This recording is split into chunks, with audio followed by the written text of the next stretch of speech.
আর কার কাছে যাব বলুন তো মা? আপনি ছাড়া আর কে শুনবে বলুন তো আমার মনের কথা? আপনি তো দেখলেন আজকে যা যা ঘটেছে, নিজের চোখেই তো দেখলেন। বলুন, রোজকার মতো সেই একই ব্যাপার, কনকের সব দোষ মুকুব করে চাপা দিয়ে উনি ছোটর শেষ কথাগুলো শুধু আমাকে ভাবাচ্ছে। যা চলে এতক্ষণ ধরে আমি কথা বলে যাচ্ছি আর উনি ছোটর কথা নিয়ে ভেবে যাচ্ছেন। কেন বললো দোষী অন্য কেউ? কেন বললো তার নাম সামনে এলে বাড়ির সম্মানের জন্য ভালো হবে না?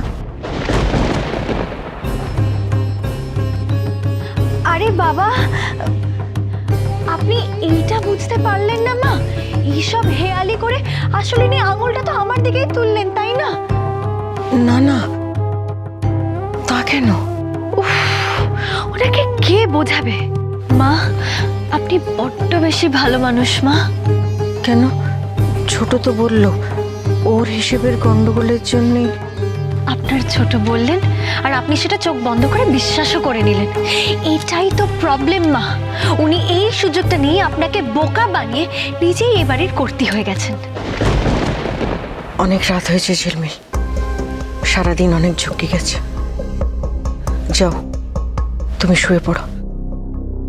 আমি সবকিছু সহ্য করেও কেন চুপ করে আছি বলুন তো? শুধুমাত্র আপনার এবং অভ্রর কথা ভেবে।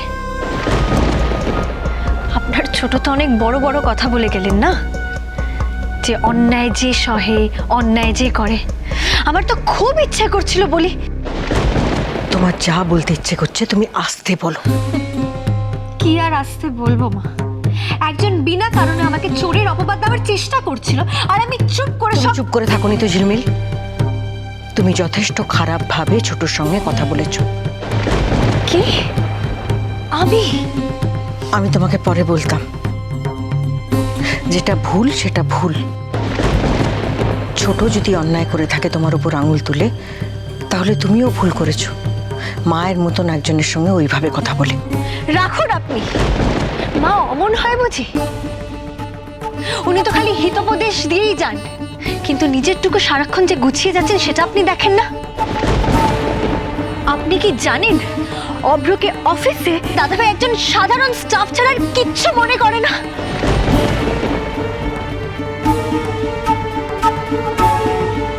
অভ্র তো আপনার মতো ভোলা ভালা হয়েছে, তাই মুখ ফুটেও কিচ্ছু বলে না। আর বাবাও তো ওনাদের হুকুম তামিল করতে করতে নিজের চুল পর্যন্ত বাকিয়ে ফেললেন। এদিকে কাকুমুনি, উনি বাড়িতে বসে বসে বইয়ের পাতা উল্টেই যাচ্ছেন। ওই যে সোডার বোতল খুললেই ভুস করে উঠে যেরকম ঝিমিয়ে পড়ে, আপনি হলেন ঠিক তাই। মাঝে মধ্যে যদি দু একটা কথা বলেও ফেলেন, তারপরেই তো ভেবলে জানাবেন।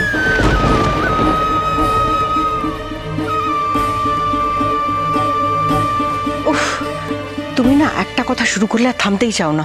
আমি তো বলছি। মা, আপনি বলুন তো, আমি একটা কথাও কি ভুল বলছি? আমি তা বলছি না। তাহলে আপনি কথা ঘোরাচ্ছেন কেন মা? আপনার কি মনে হচ্ছে যা হচ্ছে সব ঠিক হচ্ছে? একবারের জন্য আপনার মনে হচ্ছে না যে আপনাকে ম্যানিপুলেট করা হচ্ছে?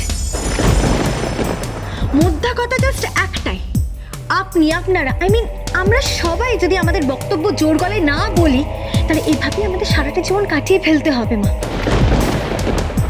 চিরটা কাল উনি ওনার ফ্যামিলি আমাদের উপর হুকুম চালিয়ে যাবে আর আমরা বাধ্য হব সেসব মেনে নিতে। আমার প্রবলেম ওনার হুকুম নিয়ে নয়, আমার একটাই প্রবলেম, সেটা হলো ওনার হিপোক্রেসি, ওনার ভণ্ডামনি। সারাক্ষণ উনি বলে চান যে সব কিছুতে আমাদের সমান অধিকার। তাই যদি হয় তাহলে বিয়ের পর প্রথমবার 50,000 টাকার শপিং করার জন্য উনি অভ্রকে অপমান করলেন কেন মা?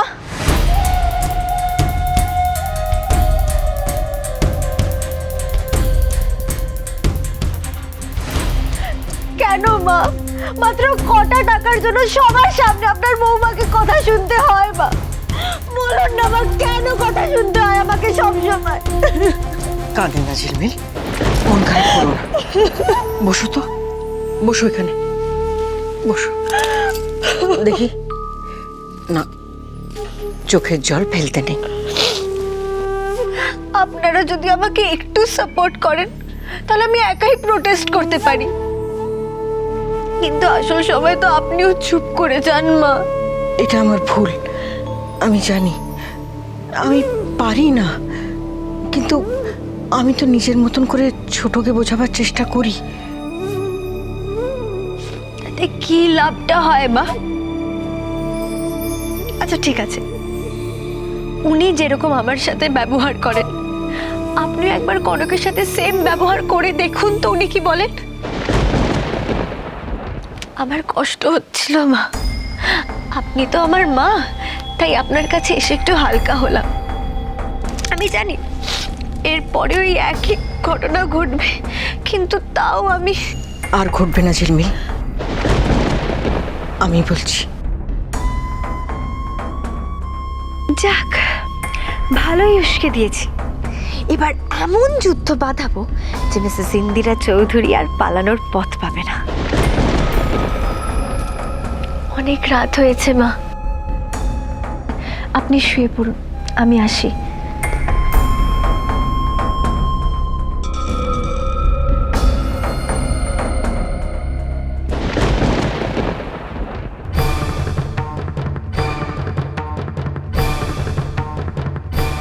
কে কে ওখানে?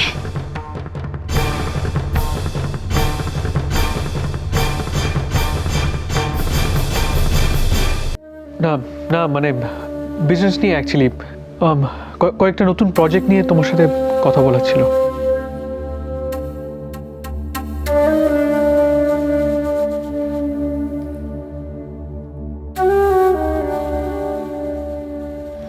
এত অগোছালোভাবে কথা তো তুমি বলো না সাত্তকী। কি হয়েছে, কোনো প্রবলেম? না, প্রবলেম কেন হবে? সারাদিন কাজ করে আবার বাড়ি ফিরে সেই কাজের কথা বলতে ভালো লাগে? যা ঘরে গিয়ে শুয়ে পড়।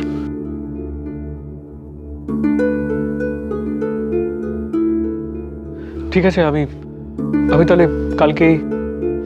দাঁড়াও সাত্তকী,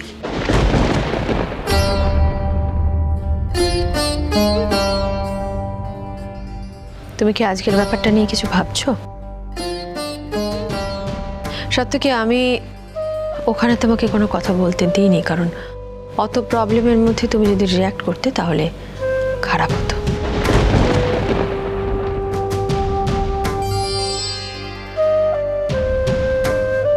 এসো, বসো।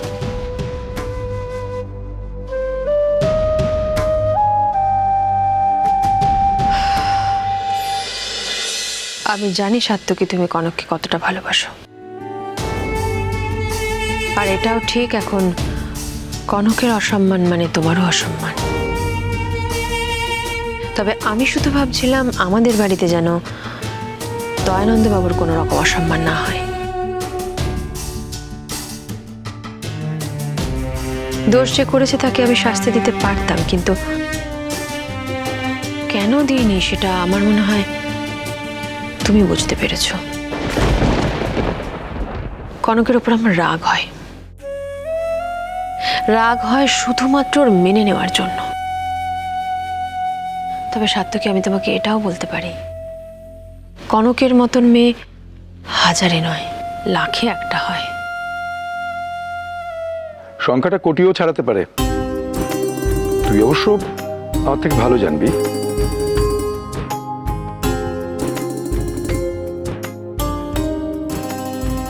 ভুল আমাদের সবার হয় সাত্তকী, কিন্তু কাউকে চিনেও ভুল বোঝাটা অন্যায়। যে ভুলটা আমি করেছি সেটা তুমি করো না। তুমি কনককে যতটা ভালোবাসো ততটা বিশ্বাসও করো। এটা যেন যে ও ভুল করলেও কখনো অন্যায় করতে পারে না। হ্যাঁ, কিন্তু কিসের কিন্তু সাত্তকী? এতদিন হয়ে গেছে, এখন আর কোনো না, মানে 10 লাখ টাকা it's not a matter of joke. এতগুলো টাকা কোথায় গেল সেটা জানা দরকার। সত্যিটা কি? সংসারে এমন কিছু সত্যি থাকে যেগুলো সবার সামনে না আসাই ভালো। মা হঠাৎ এভাবে কথাটা বললো কেন? তাহলে কি তিস্তার ব্যাপারে কিছু টের পেয়েছে ছোট মা?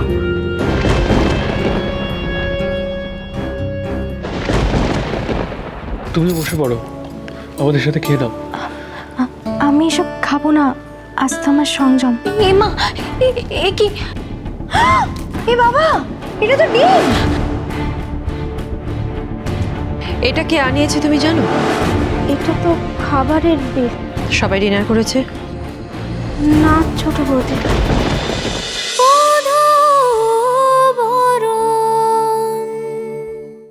স্টার জলসার প্রিয় শো দেখার জন্য সাবস্ক্রাইব করুন আমাদের ইউটিউব চ্যানেলে এবং আপডেটেড থাকার জন্য প্রেস করুন bell icon. cholo, cholo, cholo, cholo, paltai.